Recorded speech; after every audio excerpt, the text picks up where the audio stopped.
Welcome to City on a Hill Gaming, a tabletop RPG actual play podcast. To find out more, download episodes wherever you get podcasts, or visit us online at cityonahillgaming.com, or by sending us an email at cityonahillgaming@gmail.com. You can also support us on patreon.com/cityonahillgaming. We hope you enjoy our show.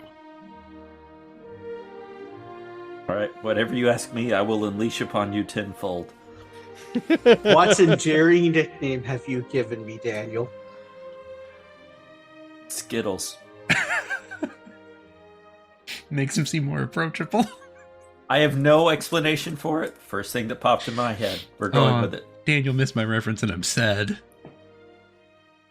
Oh, makes him seem more approachable. I call him Skittles. Oh!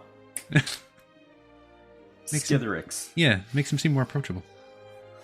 Well, not like What's Your Kid's approachable. Someday, Skittles.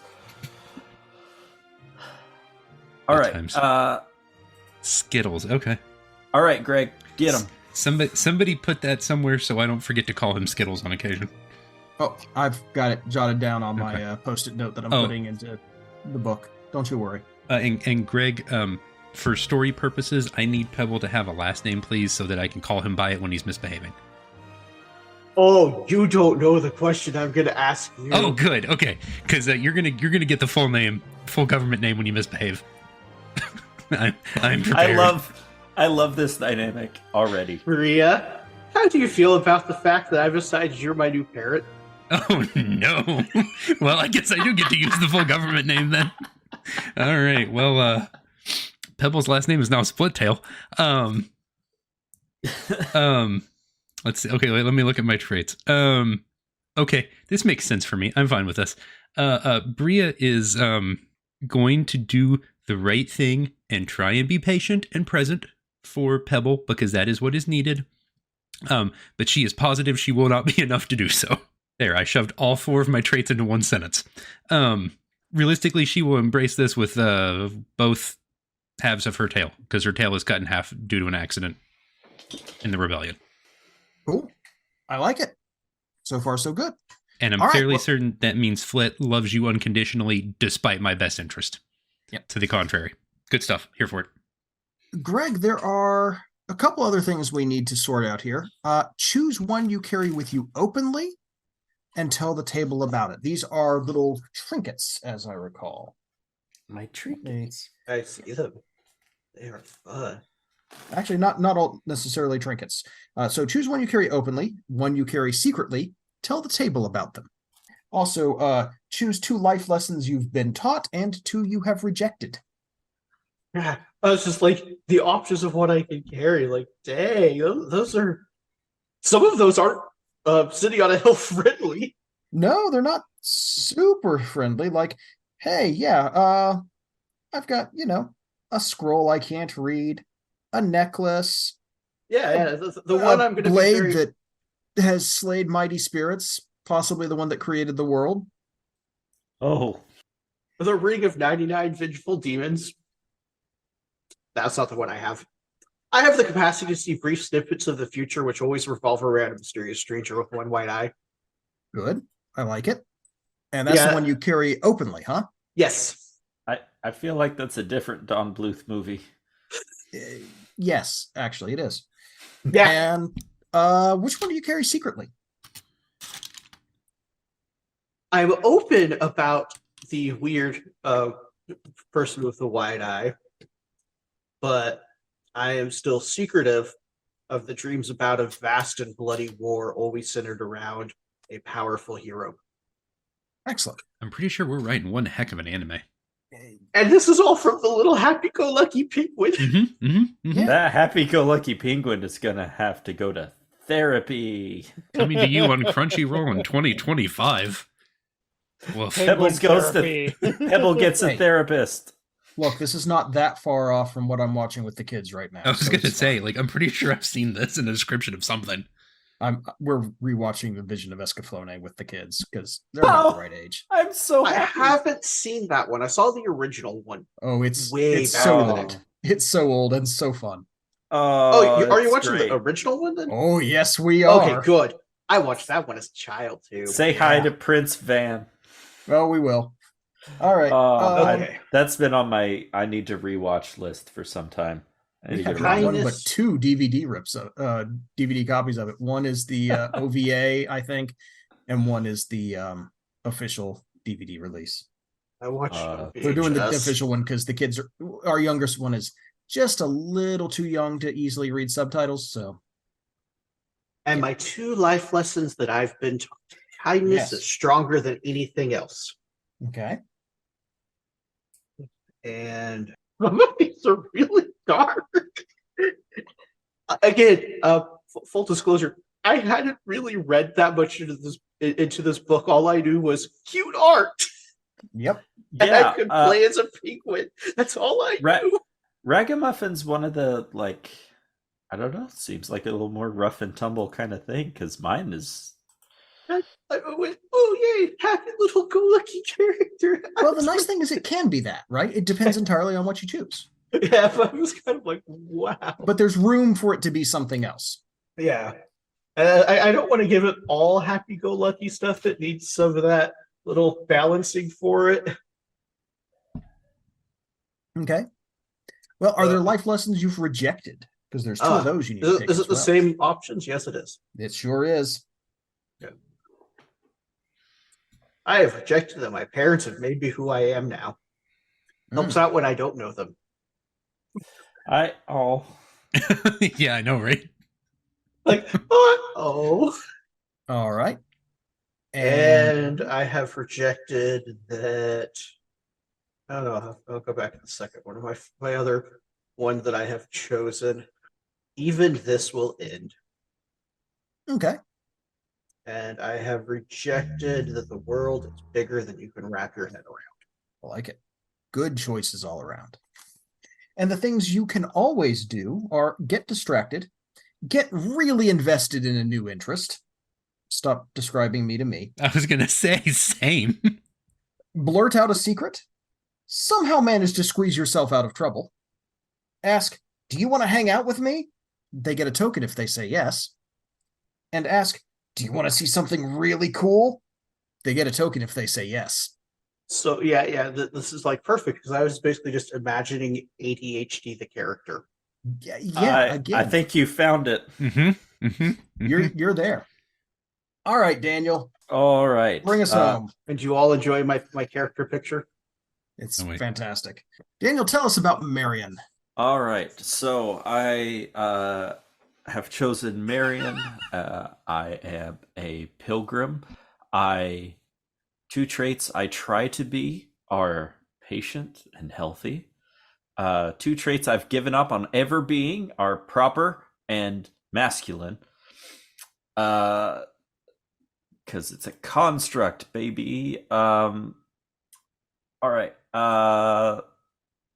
Let's see. We have 3 to 4 things to describe my look. I have a patchwork jacket, which looks like the only jacket I have ever owned, and it's just loosely held together by pieces of other jacket.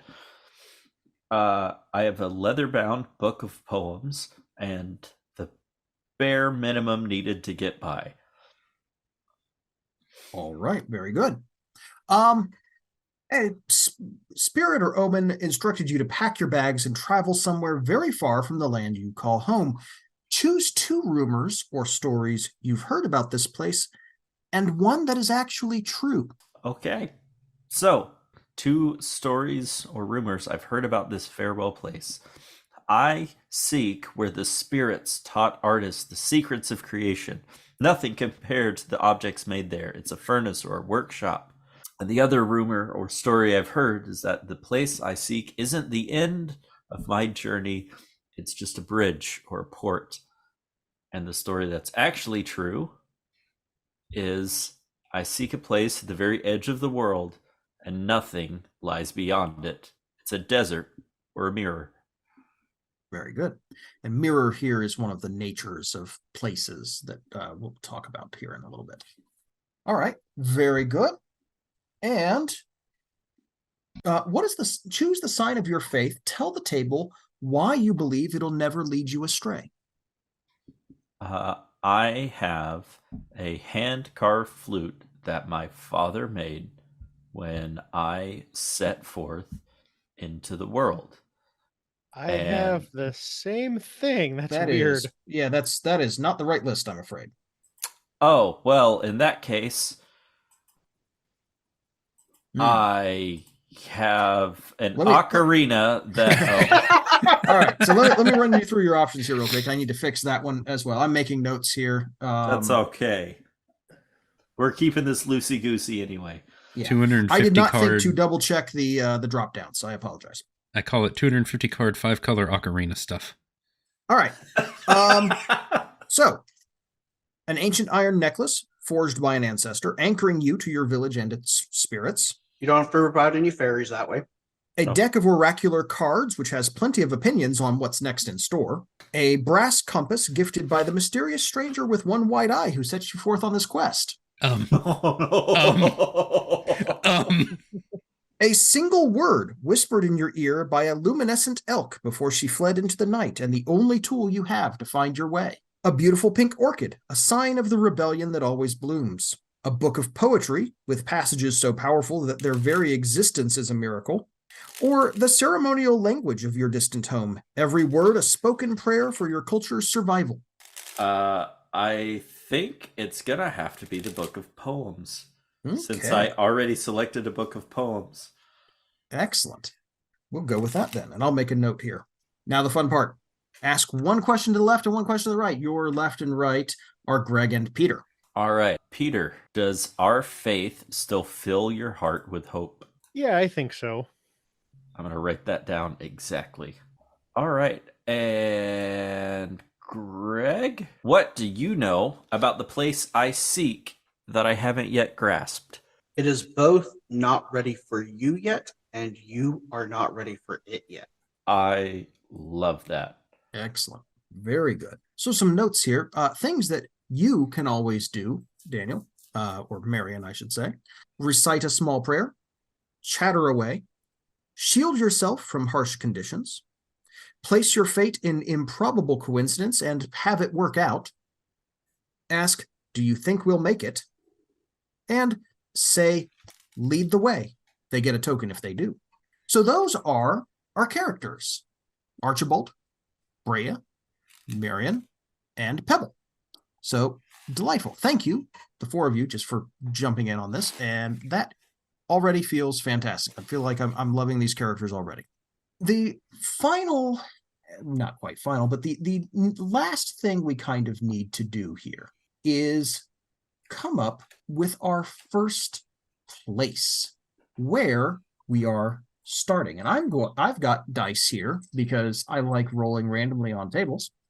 I know I said this game was diceless. It can be, but for fun, I'm doing this. Now, a quick note, the way that we come up with locations in this game is by either rolling or picking from a list of what are called natures, which is to say a list of different types of places that we can be in.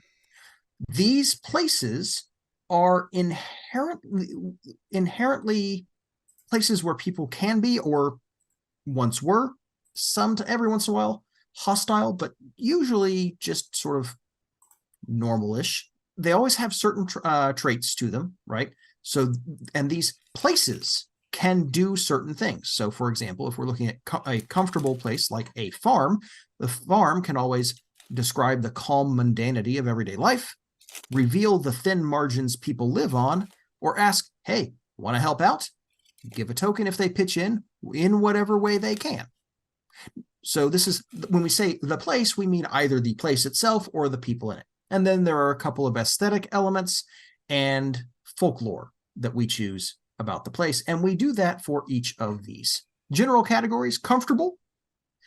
So that's pretty self-explanatory, very inhabited places. Verdant, very life-filled natural places.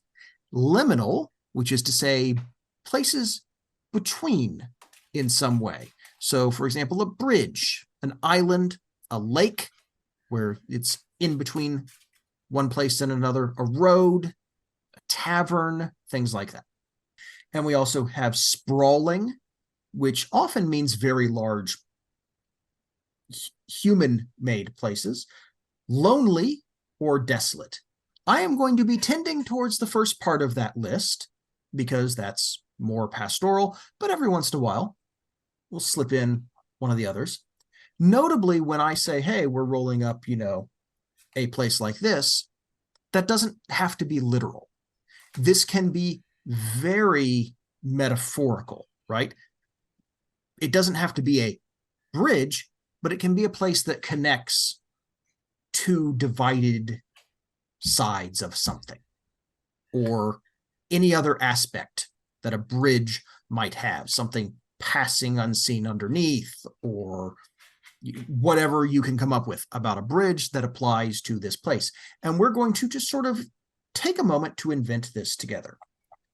Now, one thing I am going to suggest, places will also have what are called kith, which is to say the people in this place. For places and for kith, let's keep names simple, right? We don't need complex fantasy names for these. I recommend that we do, fairly normal names, maybe with a descriptive surname or something like that if we need to. But we're going to be coming up with a fair number of these, so let's not overthink that. And I think that will also add to the mundane sense of these places by and large. We get a very different sense of a place where there's a person named Lothalander versus Sally. Sound I good? like that. Yeah. Bueno. Cool. I'm going to roll some dice, and we're going to see what we come up with. Cool. Those were dice. I hope that carried through on the audio. I heard it. It did not Oh, on good. mine, but that's fine. Maybe it did on the recording. Okay. Well, that's okay. So I'm just kind of pulling the dice one at a time here. So we have a garden, a hillock, and a bridge. What is So the second thing you said? A hillock. It's like a hill, but smaller. Oh, okay. A hillock. Yes. Hillock. It's a place in the foothills. I'm going to read the description here. A hillock is a place in the foothills of a great and looming presence. This place can always describe what we I might be doing this wrong. Let me double check something. Yep, 3 natures. Make choices for them. There we go. So this is done conversationally. All right, we're just going to kind of toss around some ideas, and we're going to figure out what combination here of garden, hillock, and bridge we can come up with. Hillocks can always describe what we stand in the shadows of, show a threat that's up ahead, and ask, what are you worried lies up ahead, and give a token if you're right. Aesthetic elements can be things like a sheltered valley, strange piles of stones, deep gorge, scattered fragments of civilization, quiet foreigner from higher up, something else. And there's some folklore suggestions. I can pull from those as well. Don't be afraid, by the way, to look in the book. It's not like this book has secret GM sections or anything like that. Go nuts if you want. For the bridge, passage from one place to the next. You can always describe the distance to the other side, push something off the edge, or offer someone an easier way. Give and get a token if you don't take it. And finally, we have the garden, a place where everyone has plenty and the world is overflowing with gifts. We can describe the abundance all around us, threaten the health and vitality of the abundance, and ask, what do you need most right now? When we arrive at this place, by the way, we need to decide what it has in abundance. Okay, so I have suggestions for both the garden and the bridge because they're tied to each other. Cool. Great. I'm gonna swipe a page from our Saturday game, which was originally swiped from Baldur's Gate 3, and say that this bridge is one of those ones where it's a bit built up. It's not just a place to cross a body of water, but it is also like a big ol' honkin', wide stone thing that contains a farmer's market that sells the produce that is grown in the gardens. Okay. Strong. Okay. And there's just so you've got this big, wide, stone bridge, and just up and down both sides of it with plenty of space to pass in the middle if you're just passing through. But there's just booths on the side with people selling tomatoes and cheese and, whatever else they've got that they think that people passing through might want. Okay. Very cool. And anyone else? Anybody have anything for the hillock aspect? By the way, if you look in the keeper, there's a place 1 tab where I'm making some notes. Okay. So, we mentioned it briefly, but we haven't really talked about the sort of biome that we're in. Well, yeah, because our first place is wherever we want. We don't have to be in a constant biome. We can just be wherever. So, Now, if you want to say, this is our starting place, because we always begin our journey arriving in a new place. This is a place we are coming to together. Okay. all right. So, as a thought, because bridges have to lead somewhere, this could be that the bridge leads to the path to like the last outpost on some sort of Arctic tundra. Since we are have apparently decided that we are all very cold weather sort of animals, then the bridge would be a passage towards, I guess our hillock would be the last outpost before just the harsh Arctic wilderness. Okay. If that flies with everybody, I think that seems like a good. Yeah, because the Yeah, hillock seems is appropriate. basically a place where you're in the shadow, of some looming threat. Or at least a Iceberg. looming presence. And I think the Arctic wilderness, that, idea that you're on the border of this liminal space and you're potentially ready to go, like storms and snow and wilderness can sweep in at any time. We're barely holding it back. And there's nothing. Yeah, there's nothing out there to hide in. So it is looming in and of itself because there's just vastness. There's This vastness. place will freeze you solid, yo. Word. Yeah. Okay. So is the produce here all imported then? No, I think it's probably it's- grown. We're in kind of like the last area where you've got arable land, and so you've got a lot of kind of like hardy, berries and Okay. stuff that can grow in harsher climates, but maybe some scurvy grass or something like that. Mayhaps a walrus berry or two is grown here. Yeah. Lots of like turnips and hard root vegetables. Also, Potatoes. Your vocabulary word of today is arable land. And I'd like the bridge to be like unnecessarily long. Oh, yeah, long and big and just like a monument to like you need to spend like times. a couple hours walking across this monstrosity. I like the idea of it was a testament to this land, like it was a statement that we have prosperity even out in like this cold, harsh environment. Look how mighty this. Look what we managed to do. Yeah, this civilization is. Look at this great work that we've laid out in such a harsh place. That means that we are doing well. Like it is a statement piece, unnecessarily big and sturdy, and will last millennia. Something Ozymandias. I'll hold my work to you, mighty in despair. Right. So let me ask you this then: what does this bridge, whether again metaphorical or real, what does it cross? Ooh, first instinct says gorge, but someone else. Hi, Hey, Blairy. Yep, it's Blairy the podcast train. My first instinct was ice flows. I mean, that's dangerous. Does it cross a strait? You've got an unnecessarily long, large bridge. Why does it have to cross water? Well, it doesn't have to cross water doesn't. at all. But Yeah, I mean the gorge that Daniel had in mind is a solid choice, honestly. So because the other one's water, so this is solid. But Okay. Actually, yours would be a gas. I like when the pun's so strong Daniel doesn't do anything about it. Those are my favorite. Yep.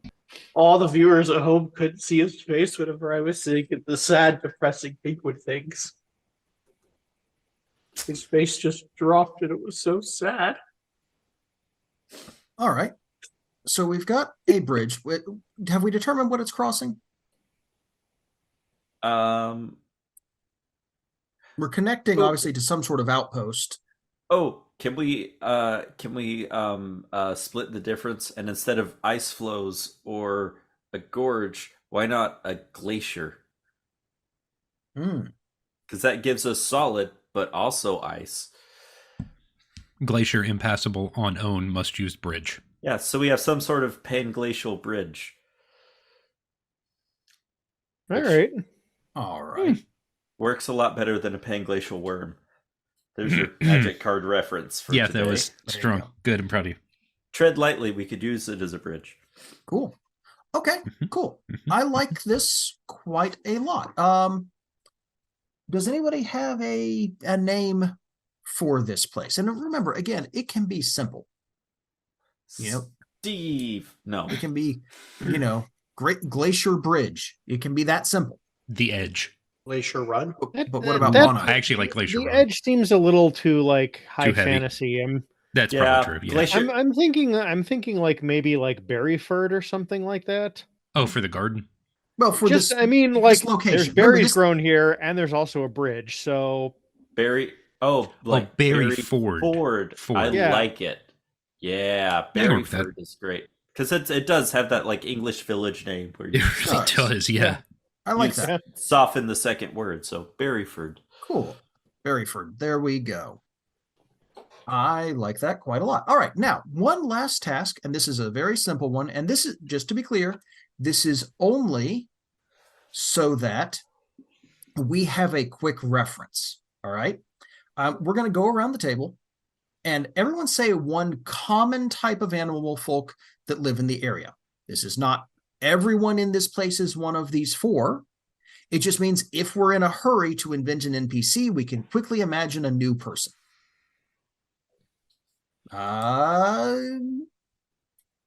Ryan, I haven't picked on you lately. That's good because my mouth is full eating Oh, Korean good. fried chicken. So if you actually could ask somebody I else can this take it. time. Peter, go for it. polar bear folk. Polar bears. All right. Daniel. Snowshoe hares. All right. Greg Wolverines. Yeah, that's and fine. Ryan. The snow hare was actually mine. So what's the snow fox? What's the snow Arctic Fox. Arctic fox? There you go. That'll work. Sweet.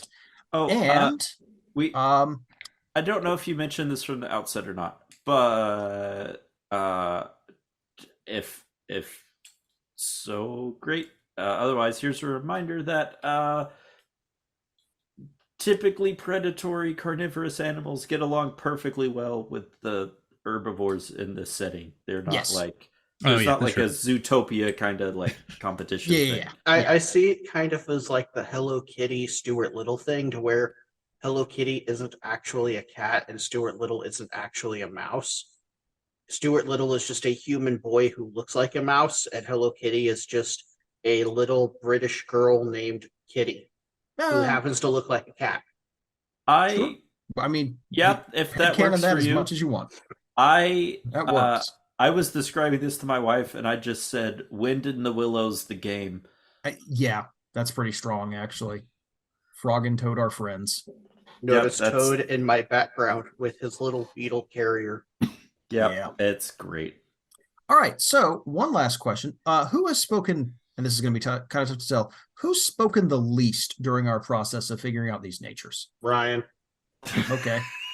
I mean, I was eating, so yeah, he's probably not wrong. All right, Ryan, tell us about the forms the many small and forgotten spirits of this place take. Okay, I'm going to draw on my many years of playing Minecraft. I don't remember what the name of the biome is, but there's a biome in Minecraft that's like got big spruce trees and some amount of snow. Yeah. And a bunch of entirely unnecessary, entirely unexplained, truly actually unexplained, mossy cobblestone little stone structures. Mm-hmm. So I'm going with they're little sprites that live in those. Little sprites living in ancient, mossy stone Obelisks. shrines. There you go. That's better. And Second cairns. vocabulary word for today: obelisk. Obelisk. Ryan There we likes go. that word. It's Cool. like I'm a also, skinny pyramid. Getting a little bit of like a Junimos from Stardew Valley vibe. Oh, we'll get that all over the place. Don't you worry. Uh, Every It- place is Dunamos. I suppose it would be worth pointing out that if we're in the Arctic tundra, it would probably be lichen covered instead of moss. He's probably But I right don't about that. think That's that true. matters. Sure, can make it that. I'm again, liking it. Don't feel too beholden to naturalism. This, just as a reminder. We want it to Yeah, be that's fair enough. pastoral. Are these tiny apple people? I just wanted to be pedantic for a moment. Thank you Peter, for indulging me. Junimos? yeah, are these tiny? Junimos? I'm looking Eh, at plushies people have made of them, and they look like pretty tiny close. apple people. They're little fruit shaped sprites. How have I'm you s- not super played here from Stardew that. Valley, Ryan? I've not played far enough into Stardew Valley for this. Okay. I've played Fair Stardew enough. Valley, just not far Fair enough enough. for this. All right. But I'm here Tiny, for it. They're adorable. happy They're people the little community holding center sprites. hands. They're They adorable. really are incredibly adorable little things. Cool. All right. Okay. Well, I tell you what then. Let's finish telling ourselves about Berryford, and then next session we'll actually start playing here. Sessioning.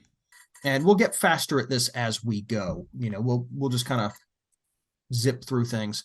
So, two aesthetic elements for Berryford. As a reminder here, I'm going to jump back to list of natures. For the garden, we've got trees overburdened with fruit, outrageously large gourds, prismatic butterflies, carefully trimmed hedges, irrigating fountains, a friendly soul unfamiliar with the hardship of the world, or something else of your own invention. Butterflies, please. Cool. Arctic butterflies. That sounds like a really good indie band. It does. All right. Huh. And then what's another aesthetic aspect here? I like trimmed hedges, but I want to take it up one further, and we Yeah. can go full topiaries. I like it. I do love me a topiary. I want to raise you even further and say that the Ooh. topiaries are like almost do double duty as signage, like with arrows pointing where various things are, and then an actual sign below the topiary. I love that so much. Great. Cool. We've got that. And then folklore. We can come up with something here, but just some examples that they give. The peach tree's prophetic blossom, the old spirit in the old tree, and the burning of the corn woman. Duh. I Not the last one. yeah. Oh no, I actually have a great one for the Oh, last no. one, but it's not combustion. It's insults. Oh. Stay away from the corn woman, or she will just light you up. Oh, she's the one burning you. Okay. Yes. Okay, Yes, I'm in intrigued. an insulting kind of way. Yeah. Like she's a reverse Like scarecrow. there's just like this spirit that somehow got displaced from a much more temperate area, and she's just salty as heck and just like screams horrible insults at anybody who bothers her, and nobody's been able to figure out how to make her go away or back where she came from, where there's like, corn, for instance. She's also angry Oh. because she can't grow corn where she is now. Exactly. Yeah. Like it's a corn spirit with no corn and just really mad. Great. I love it. Maybe All right. maybe she just needs someone to lend her an ear. Now for the hillock side of things, we've got some aesthetic elements. Sheltered valley, strange piles of stones. We've actually already touched on that one a little bit. A deep gorge, scattered fragments of civilization, evidence of distant strangeness, a quiet foreigner from higher up, or something else of your own invention. Ooh, I like the distant strangeness. Yeah, same. I want to be at that hillock outpost and just feel a general sense of unease. Like, Yeah. I don't know how many people have been out when it's like 0 or sub-zero temperatures, and you get that feeling of like, humans are not meant to be out here. I live right in the now. Chicago area. We get that multiple times Yeah. every winter. So you get like this existential dread of like we as a people are not meant to be here right now, and you kind Yeah, of it's get one of that. those things where it's like Yeah. it's 10 below zero. You go to your car to grab something, your breath freezes in your nose, and you're like, if the door locks behind me, I'm in trouble in the time that it takes somebody to like hear me pounding and let me back in. Mm-hmm. Yeah. So like I love that just sense of unease like right outside Excellent. the tundra. It's really good existential like but Excellent. without having to get like too heady. It's Like just like this. there's just This is a actually the presence. last place you should not go further than this. Like Yep. actually. Yeah. Right. That makes sense. And just as a quick reminder, we're writing down some general thoughts here. As we actually play, these will come into focus, but these are guidelines for us to role play in this place. We've got our evidence of distant strangeness, which I really love, and I love the way you guys are developing that. And then what's our second one here? We want to hit those strange piles of stones that we talked about. I'm thinking I kind of want to combine those with the remnants of civilization. Okay, hold on one sec. Where- Greg had something he was talking about. Oh, yeah. High Crete. Okay. Sorry, Say say that it's- one more time. High Crete. It's a building material made out of wood pulp and water. It's Yes. basically making a stronger ice block, and it has a very interesting coloring to it, being made of like sawdust, wood pulp, and water mixed together and frozen. Yeah. So Yeah. it's like permafrost building blocks more or less. Yeah, Yeah, they actually built some ships out of it in World War II that they were gonna Mhm. field gonna in say, the, there was the like a- North Atlantic. There was like a brief period where that was going to be a whole thing, and then just ended up not really being. Yeah, they had a bunch of them like floating out on the Great Lakes, and then they just didn't. Which I mean, like, there's a little tiny part of me that's kind of sad that they didn't do that, because can you imagine like the stories about anybody trying to sink something where the entire thing is buoyant? What about the High Crete? So as like the main construction material for anything built there to kind of continued on with that strange looking Functional within this temperate area. and incredibly easy to repair. Let's say somebody is able to actually damage something. You just slap more water on it with some wood in it. Good to go. All right. so yeah, kind of lends to like the crumbling civilization that's like this place is just barely holding itself together. So cheapest materials possible sort of thing. I like it. Okay. Very good. And folklore. The Hillock folklore, I love these. The goat who slept for 100 years. The fallen star and the stories she told. The hidden treasure of the hyena king. Or, of course, something else. Arctic hyena. That one, please. Okay. What about it? I like that one. What did it do? Give me something with that. Oh, geez. Now I have to justify this. Yeah, I know that's the problem. The hyena who wandered here from far away. Oh, I actually like this idea. So, a hyena that had a mad dream of living in a kingdom of ice and then built up a treasure and went out into the Arctic fields and was never heard from again. But rumors for a staggeringly long time keep persisting that there's something out there. And that certainly that treasure still is. All right. The hyena who dreamed of ice. That's a good story name right there. All right. And finally, our bridge. So aesthetic elements here, a concealed entrance, a forbidden secret, a hidden gem, a looming spirit, an inquisitive kid who has never seen the outside world, a proper leader who is afraid of the outside world, or something else. I want to do something with the hidden gem.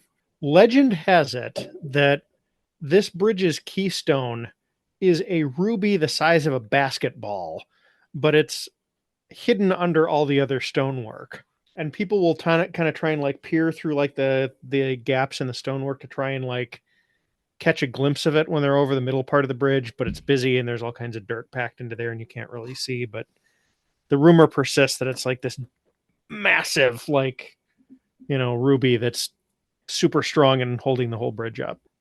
I also would 100% believe there's at least one or two like gift shops that sell fragments of the Keystone. Yeah. Absolutely. Mhm. Yeah, just local red rocks. They're not even ruby. It's just All right, and another aesthetic element. And again, we don't even have to like detail these. Just which Yeah. ones do we like? I include? just want to do the farmers market booths, honestly. Like, Sure. Yeah, I need them to be brightly colored on the outside. okay. Yeah, we could just stick with the farmers market booth. Like we don't even need to complicate it any more than that. I like the idea just like part of the aesthetic is just mashing these two things together. Yeah. Well, I mean, that's what we're doing, right? We're making a place that's some sort of unity of all of these.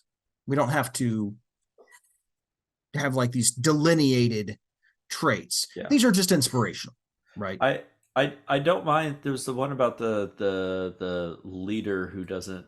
What was the exact phrase? proper here being like very concerned with formality. Yes. A proper leader who is afraid of the outside world. I like that because this seems like a very precious resource. This last, this last like bastion of civilization against the wilderness. So Okay. Well, maybe it's like justly afraid of the outside world. It's like there's a pretty good justification for it. Well, we can certainly bring them in later, but I do want to make a Yeah. note of those farmers market things. Yes, absolutely. It'll be a while till we record again.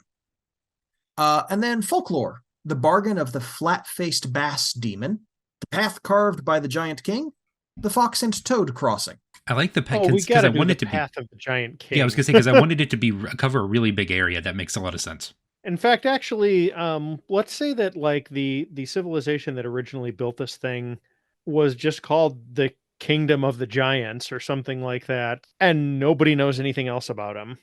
Yeah. Fair enough. If we want to give ourselves some headcanon, because this is an like an animal world, they were dinosaurs. Ooh. Or we just don't know. Yeah. What's the behemoth? Oh, Yeah. we're just Yeah. gonna get straight biblical. Yeah, I always like behemoth and leviathan. Yeah. They just sound cool. and the one They're that's fun. not in the Bible, Ziz. Okay. That's the bird. So that's Berryford. I forgot done. that's what it was called. That's I- okay. I love it. We just Very made a very cool place. Well, that's the fun of this, right? I'm actually going to be looking into a game that's a lot of this as well for another possible game for City on a Hill at some point.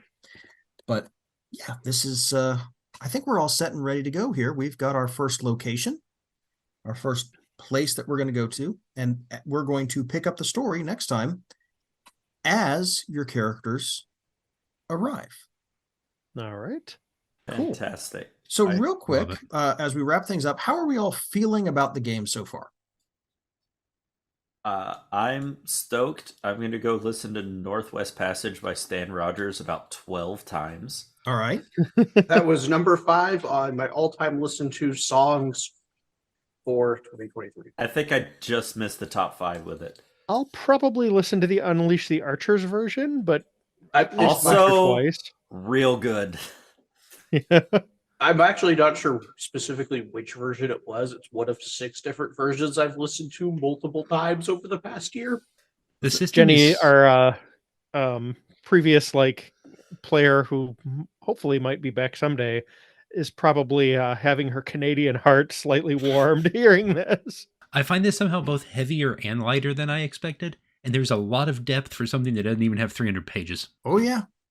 Yeah. And I ain't like mad at it. 100 of those are just, hey, let's just kind of list things. Yeah.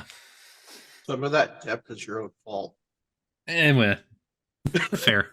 Well, that's the nice thing about games like this, though, is they leave a lot of room for stuff to come out of the player, and that's real fun. All right. Any other thoughts before we wrap things up? I'm just thrilled to be trying another new system. I wanted to do a bunch of that this year, and we've been doing that, so that's been good. Yeah, Yep, yep. this is very exciting. What is Marion's pronouns? He, him. 2 men, a woman, and a baby. Oh my gosh. I've seen this movie. Is that the one with Tom Selleck? Technically, that was 3 Men and a Baby, but yes. Yeah. followed by its sequel, Three Men and a Little Lady, if I'm not mistaken. Yeah, I think so. Wow. Yeah. What a time. Indeed. And then every Ryan, you wanna- mediocre remake since then. I shouldn't call them mediocre. Every well-hearted remake since then. Indeed. Well-meaning. Well-meaning, well-hearted. I respect Cool. them. Before we get too deep into the media reminiscence hole, Ryan, you want to take us out of here? Welcome to our new podcast. No. Thank you guys for listening to City on the Hill Gaming. Thank you to Daniel, Greg, Grant, and Peter for hopping on for this new adventure. Where Thank I'm you now for a having parent. us. It was great to be here. Yeah. You haven't done that in a while. Thank you, Daniel. Agreeing to try this because I'm excited. I know about outside this a number of your comfort zones, so I'm very excited to run it and then hopefully end up playing it with you guys. So comfort zone. What No comfort arm zone? twisting was required in my case, but yes. It's And like for those, it's good you pick something that's absolutely adorable. it's so cute. For those who haven't had a Yeah. chance to, just look up Wanderhome. I'm All sure. one word. Yeah, Ryan will probably at least have the name in the podcast show notes, if not a link to where you can get it. It's super cute. The PDF is not terribly expensive. Nope. The print copy, I picked up my print copy at my local game store, which was lovely, and I got the PDF included for free. And you So, can get it in I did paperback too. or hardback. yes. by they the had way, just paperback. a pro tip for those who maybe haven't done a lot of shopping at game stores. A lot of smaller independent game publishers like Possum Hill Games are part of a program called Bits and Mortar, where Yep. if you buy a physical game book of their game from a small local game store, you can talk to the proprietors of that and they will get you a free PDF of that in agreement with the publisher. It's great. Sick. Oh, that's really cool. Yeah. Yep. I actually got the PDF through the Bits and Mortar program. So So did I. And actually, if you buy it from Possum Creek's website, you get the prices for both. for sure. All right. Yep. Thank you guys for listening. Patreon.com/CityOnTheHillGaming. And feel free to email us and go check out the website. It is functioning again. I was able to, after a tremendous amount of poking, and then eventually it didn't work, and then eventually it just did, which is good enough for me. CityOnTheHillGaming.com is again functional. So yeah. And check out the Kingmaker game as well. And some other stuff we're working on for the future, including maybe Warhammer 40K, now with Tyranids. No, actually a Star Wars thing though. There is a Star Wars thing coming. Now with Tyranids. That definitely not true. What, the Yuzhan Vong? Yeah, I was gonna say you leave Yuzhan Fong out of this, please. Please get them out of here. They were terrible. Please get them out. That is not City on a Hill workable. That was a time in Star Wars lore. All right, thank you so much for listening. Daniel, Greg, Peter, Grant, say bye. Bye. Bye. Thanks for listening. Have a blessed day. Thanks for listening to City on the Hill Gaming. If you'd like to know more, find us online at cityonthehillgaming.com or by sending us an email at cityonthehillgaming@gmail.com. You can follow us on Twitter at cityonthehillgame or find us online at patreon.com/cityonthehillgaming. Thanks as always to our Patreon backers, Grizzly Rich, Bryan, Sir Lord Epic Name, Andrew, Christina, and Tony. We really thank you guys for everything you do to support the show, and we truly appreciate you. Thanks for listening, and have a blessed day.